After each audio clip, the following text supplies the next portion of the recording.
Okay, so I've been rewriting this video again and again, so I don't know if it makes any sense by now, but I'm trying to be clear and concise, okay? Dead by Daylight's beginner experience, and to be honest, the F2P experience can be a little bit underwhelming. When I say beginner experience, obviously I'm talking about somebody who just launched the game, maybe is playing for his first like 20 to 50 hours. And when talking about somebody who is F2P, I'm talking about somebody who's just paid the base of the game, but has no DLC whatsoever. Obviously, Dead by Daylight is a game known for its many licensed killers, but a new player has a total of 5 original killers. I know we can't really expect to get like more licensed killers for free, although it would be pretty nice, but at the very least, maybe making these 5 original killers actually usable for new players would be nice, you know? The 5 free Dead by Daylight killers are Trapper, Wraith, Hillbilly, Nurse, and Huntress. And out of these already we have a pretty big problem, which is Trapper, because he is pretty bad. He's a pretty bad pick for both new players and F2P only, since he's very hard to master and is unironically the worst killer in Dead by Daylight. Wraith is arguably a better pick for new players, he's good for F2P too.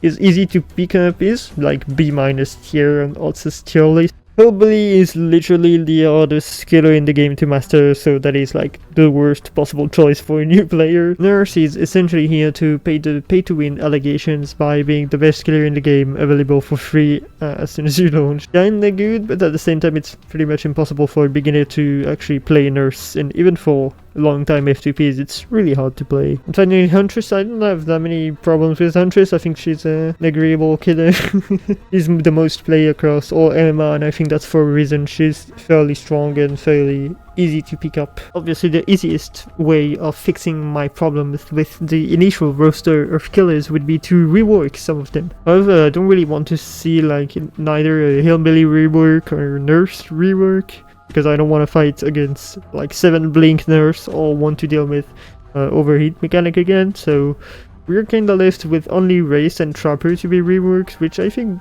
would make a pretty nice balance already. Instead of just complaining, I'm gonna give a few ideas of reworks, starting with Trapper, who really suffers from being a setup killer in 2026, which is like crazy work. I think at the very least he would need an immunity, like total immunity to his bear traps, because you would think somebody who's set up like tens of hundreds of them by now knows how to go around them. A change I would also really love on Trapper is that his traps actually start the game while being open. Like, you don't even need to change anything about like where they spawn or anything, just make them be open by default. I think that we could like give a lot of power to Trapper early on, especially if it's found early on by a survivor and needs to enter a chase as soon as the game starts, which is like really detrimental to a Trapper. So now Trapper could use these unconventional traps and try to lead survivors into maybe loops that are luckily trapped from the trap spawning here. I think that could be pretty nice. I don't think that would make Trapper insanely strong, but I'm not that good of a Trapper player, so maybe it would. I'm really interested to read about that in the comments if you have strong opinions about this chain. Now, I've said Wraith was pretty good and easy to pick up, but I also think he's quite weak for the average of F2P killers, and I also think he lacks uniqueness, and I don't really want to make a Wraith stronger in chases, because that is kinda the only thing survivors have going for them, considering it's been white cloaked. So I was thinking of something else. His all-seeing iridescent add-on allows him to see the repair state of generators through the walls by just looking at the intensity of the color to know if they are close or not to being 99.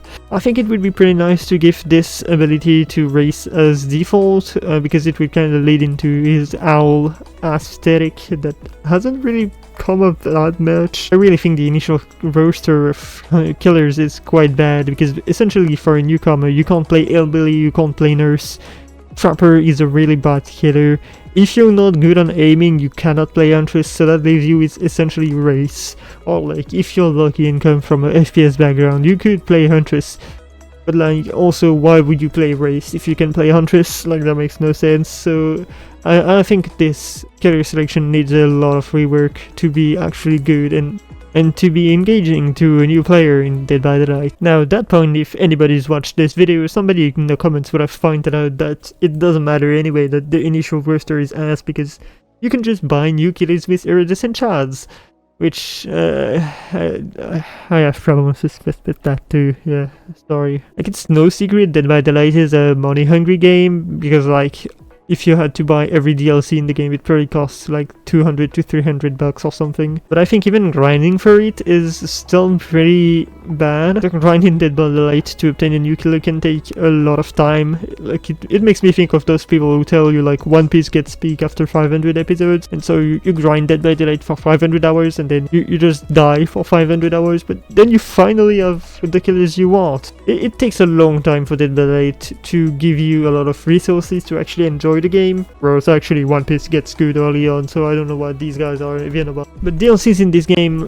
not only introduce survivors and killers, but a huge part of buying them is also for what perks are these characters bringing with them. More of that later. We are now later, and you essentially need to buy these perks because the initial roster of perks is quite bad. Survivors have it pretty good with perks like Kindred or Deja Vu or Resilience, but especially for killers, they have like nothing. And even for survivors, you are missing out on like a lot of really good perks that are even licensed sometimes, like the combo of Stakeout and Hyperfocus. Thank god it isn't free to play, by the way. You don't get Resurgent, Finesse, like a lot of good perks for survivors are also locked behind licensed DLCs, which you won't be able to obtain with Iridescent Shard. But actually right now Decisive Strike, which has been renamed into Will to Live, yes, Will to Live, which was a licensed perk, is now available for everyone, so I guess this is a huge win for the F2P community, which actually hinders my point a bit, but doesn't matter. Going back to killers, I've checked on the Nightlight website what were the 15 most played killer perks, and there are like no perks that F2Ps can play. Out of the 15 most played killer perks, there were only 2 perks which were universal or given from a F2P character, being Noed, which isn't that surprising, and Brawl Strength, which is that surprising. Out of the 13 other perks, 5 of them were tied to licensed DLCs, leaving us with 8 perks that are shared amongst 7 different killers to get. Which means if you're a new player, you actually need to grind for 7 killers in order to get these perks, which is a lot. And that is also the point I wanted to expand on with the talking of DLCs, which is that let's assume a killer is roughly 4,500 shards, okay? While in a game, you gain 1 EXP per second in trial up to 600 at 10 minutes. It's capped after that. You get 300 EXP for the first game of the day you play, and you get from 0 to 16 EXP for each emblem you get, depending on the quality. On the game with 3 silver emblem and 1 gold, you would get 630 EXP and 300 more if it's your first game. And according to the games wiki, you earn 1 shard every 14 EXP. And 630 divided by 14 is 45, meaning on average in a 10-minute game you make 45 shards, plus an additional 22 shards if it's your first game of the day. So if you only do 1 game a day to maximize this would give you 67 shards every 10 minutes. 7 killers times 4,500 shards is 31,500 shards total. 31,500 divided by the terrible number 67 that I never want to say again in my life gives us a total of roughly 470. It means you will need to earn 67 shards 470 times to reach 31k. Which means to know how long this would take, we need to multiply the number of time, 470, by the time it takes to get to the shards, 10 minutes. That's 4,700 minutes, or also known as 78 hours to obtain 8 out of the top 15 most played perks for killers. Jesus. Are you guys kind of starting to see my point? It takes a really long time to get good perks in this game, especially for killers. Now obviously you wouldn't only get the 8 perks because each killer has 3 perks, but essentially most killers come with 1 good perk, maybe 1 average perk and 1 really bad perk. So I don't think it really matters in that example. Like even in these perks there's only 1 killer that has 2 of them. I think this grind mentality actually hurts Dead by Daylight, and to prove that I actually want to talk a bit about my personal experience with DBD. I've never really had a problem with grindy games, I've played a lot of them, but I've introduced many people to Dead by Daylight, around 15, and out of them only 2 played more than 100 hours and 1 went above 200. The fun in this game is essentially linked to perks and killers and survivors, and these DLCs cost a lot, and getting perks in the shrine is like way too random. So fixing this insane grind is really tough, because this is literally how behavior wins their money. And it's also deeply rooted within this game's culture, because have you ever seen an asymmetrical game where like the threat doesn't fight you because it wants to farm money? That is an insane concept. I think the Shrine of Secret obviously needs a rework too, like it needs already more perks in it, maybe like going from 4 to 8, and a reduction to the price, because who would spend 6,000 shards in a shrine for one single tier 3 perk? That is an insane amount of shards. You can buy a whole killer for this. During anniversary last year, I believe the perks were at 1,500, which is a more fair price, I believe. I think that should be the base kit now. And lastly for this part, I also think survivors also take way too long to get their price in shards bumped down. I'm pretty sure Soma still costs like 9,000 shards, which is pretty much insane because he's been out for 3 years. So I think like by now we should have earned a little reduction in the price, you know, like do us a favor, behavior, like throw us a bone, please.